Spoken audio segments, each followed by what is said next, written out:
There was a storyteller who has since passed away. His name was Baba Ayubu Bakari Kamau. He was an African-American storyteller from Oklahoma. And he was absolutely delightful, very eccentric, and just an incredible person. He was full of life, full of energy, full of love for storytelling.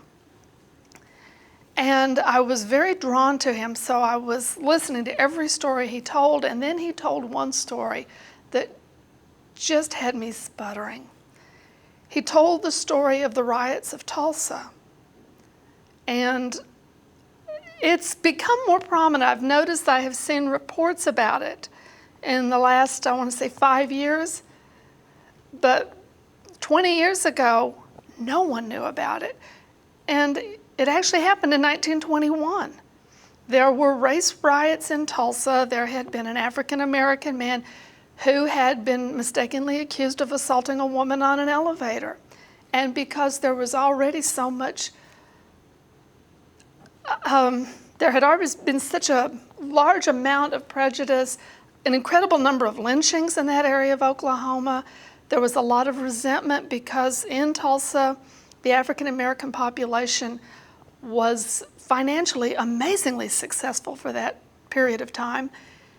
And there had been a lot of racial tension, and this young man being accused of doing something he didn't do actually resulted in this riot that by the time it was done, 35 city blocks were burned to the ground.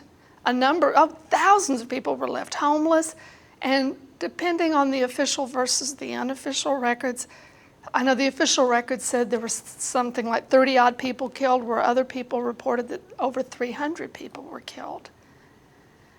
And why this story really moved me was because here I was working on my graduate degree. I considered myself an intelligent, educated person, and I had never heard that story in my life.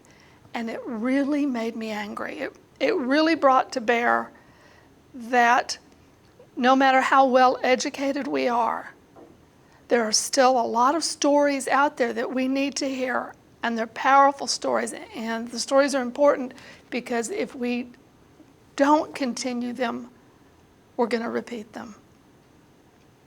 And I think that was the story that was the changing moment for me. It took storytelling from being entertaining and fun into being an absolute necessity, that it's something all of us need to do either as listeners or as storytellers, and hopefully both.